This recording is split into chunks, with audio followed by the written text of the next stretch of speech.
Sasa. So. Niete.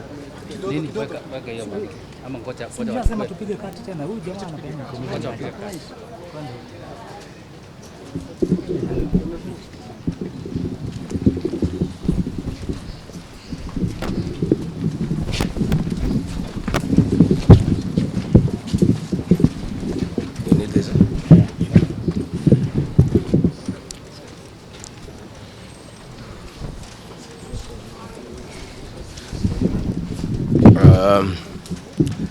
Good people, are you ready?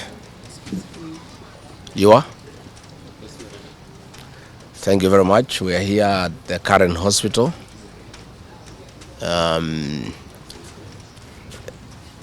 To see the Honorable George Koimburi, the Honorable Member of Parliament for Juja, who was brought here in critical condition.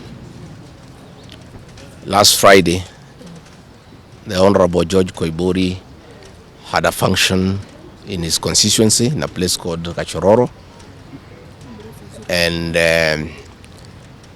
he had a serious engagement with his constituents. In fact, I had the opportunity to address those people through the phone.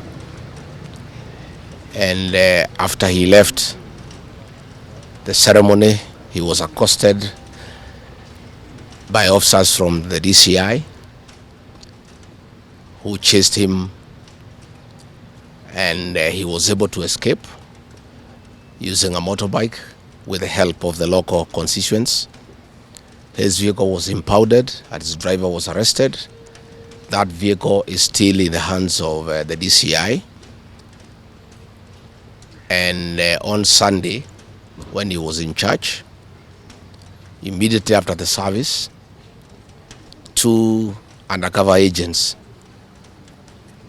of a killer squad that has been put in place to deal with elected leaders who are not supportive of William Ruto abducted him in full glare of the church members, and in the process almost harmed his wife. It is not known where he was taken to, but after a serious search early this morning, he was found in a coffee plantation in Kipichoi, that is in the Githunguri constituency, badly beaten and in very serious condition. He was taken to a hospital for first aid and later brought here where he was admitted. And I've just seen him and I've talked to the doctors, and they have confirmed that the Honorable George Koimburi was tortured by professionals. He has serious soft tissue injuries. This is torture normally done by professionals. He has lost his voice, and the doctors are working round the clock to restore his vocal cords. And the Honorable Koimburi has been able to communicate through writing because he is not able to speak. That some chemical was administered through inhalation, and the doctors have told us that preliminary investigations confirm that that chemical has interfered with his vocal cords. The doctors have assured us they are doing everything within their power to make sure that he is out of danger. They have taken blood and urine samples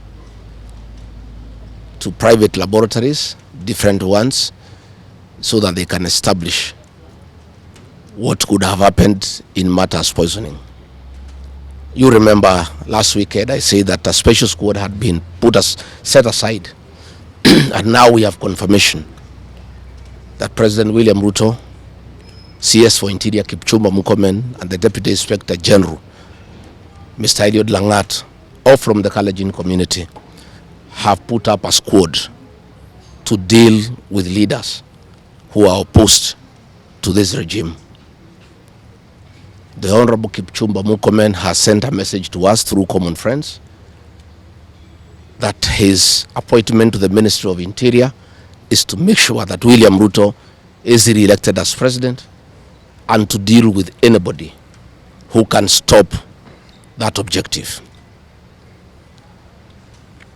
Officers from the National Police Service has confirmed to us that a special squad of 20 police officers from the Nandi sub-ethnic community are the ones behind the abduction of George Koimburi, and they are the ones that were deployed in Kakamega to target the Honorable John Methu and Karungo Athangwa. Specifically, there were about 300 police officers who were deployed in Kakamega, but 20 police officers from the Nandi sub-ethnic community under the direct command of the Deputy Inspector General, Eliud Langat, and reporting to Kipchumba Murkomen and William Ruto, had been assigned to harm the Senator for Nyandarua and the Senator for Kiambu because of their vocal stand against this regime.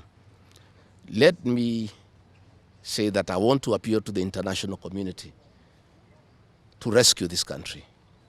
William Ruto has become a very vengeful dictator,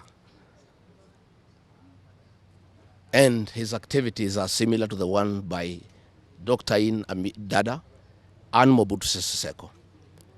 And the level of impunity in this country, if the international community does not come through for the people of Kenya, we are going to have not just killings, but maiming of elected leaders. What has happened to the Honorable Koimburi is a very deliberate attempt by William Ruto, Kipchumba Murkomen, and Langat to scare leaders who speak out. It is meant to scare them. It is meant to sell them fear so that they can stop agitating for the liberation of this great republic. And I want to say that William Ruto must know it is these leaders, it is not these leaders who are against his rule. It is the people of Kenya. These leaders are simply articulating what the people of Kenya are saying. And even if he targets these leaders to kill them, to maim them, he cannot do the same to each and every Kenyan. And I want to tell him to stop spreading the narrative that the rebellion against him is coming from the people of Mount Kenya region. This rebellion is across the country, from Western Kenya, Coast Province, Northeastern, Nyanza, including his native North Rift and South Rift. Members of the Kalenjin community are also up in arms because of the misuse of public resources, mismanagement of the economy, and the fact that there is no work going on in this country. So let me appeal to the international community to take a great interest in what is happening in Kenya. And we have seen what is happening in the neighboring countries, in Tanzania, the suppression of civil society, and all those things are stemming from here in Kenya. William Ruto has become intolerant. He cannot take criticism. And the reality of one term is slowly sinking into him, that has sent him into serious desperation, that he has now formed a killer squad of his sub-ethnic community of the Nandi to deal with leaders. Let me ask the people of Kenya to be calm. I want to ask the supporters of the Honorable Koimburi to stay calm. We'll do everything possible to make sure that we are more careful in the face of the repression that is going on. You are aware that members of parliament opposed to this regime, their bodyguards have been disarmed so that they stop going for meetings and feel vulnerable. But it is very clear why they have been disarmed is to allow members of that gang that has been formed by the president to abduct them and to threaten them. And if anything happens to these members of parliament, to any leader in this country opposed to William Ruto, the president will be held to account. And let me tell William Ruto, people of Kenya cannot elect you by force. They elected you on their own free will. You are a popular leader 3 years ago, and you messed yourself up through bad governance, one-man rule, theft of public resources, wanton corruption, and tribalism. You cannot blame any of us here for the situation you find yourself in. The one-term movement is unstoppable, and there is nothing the president can do. He can kill these leaders, he can abduct them, he can torture them, but he cannot do that to all the people of Kenya. So I want to urge members of parliament and senators and others not to give up. Nobody can die from morning to evening. You can only die once. And the tree of liberation will be watered by blood. The Honorable George Koimburi is a hero of the Kenyan people.